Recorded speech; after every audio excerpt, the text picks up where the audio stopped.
Hey, it's Clay, and this will be a video chart on ticker symbol AAPL. We will take a look at the 30-minute time frame. Real quick, what do I mean by 30-minute in case maybe you're new to charts?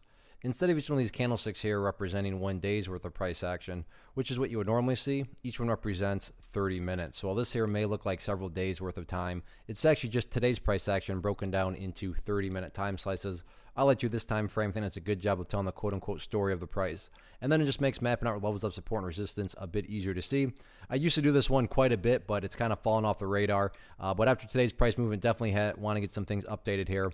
And the big update that needs to be made and kind of just comes within the world of charting as a significant move that occurred was that the bears were finally able to push the price down through a pretty historic level in the sense of, if you were to go back to the history of the chart, right around $2 has been doing a great job of acting as support. You know, in the very near term, you know, you can see it did a good job of acting as support right there.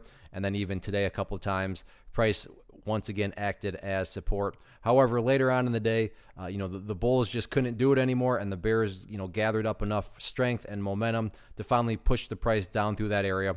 So from, you know, an overall charting perspective, I'm not saying it's the end of the world in the sense of the price can never ever make a good move again in the upwards direction. I'm just saying more so from the storybook perspective, and technically speaking, $2 has been an important level, and now with the price below it, this is where that update comes into play, which is based on the foundational rule. When levels of support are broken and closed below, they tend to act as resistance.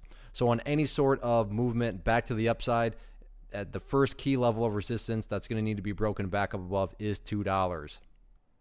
After the $2 mark, the next key level to keep an eye on is going to be that purple line up there. That is the 50-period simple moving average. And you can use that more as the overall trend indicator, meaning as long as the price remains below that purple line, then the bears are in full control.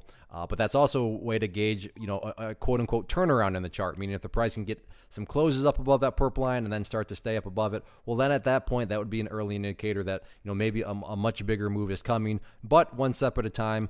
And that first step is, again, getting back up above the $2 mark. As far as levels of support are concerned, the bleeding finally stopped today down at, what is that, the $1.88 mark, so $1.88, that important level of support going forward. But, you know, the final 30 minutes here did show some signs of life, so we'll see if there's any sort of power behind it. And that first, you know, kind of measurement of power, if you will, is can the price get back up above $2 and then stay back above it. So we'll see how this one closes out the week tomorrow.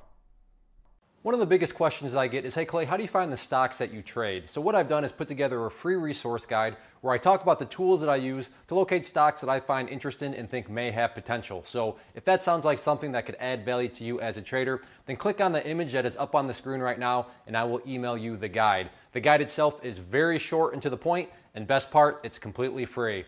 Thanks for watching the video. Let me know if you have any questions.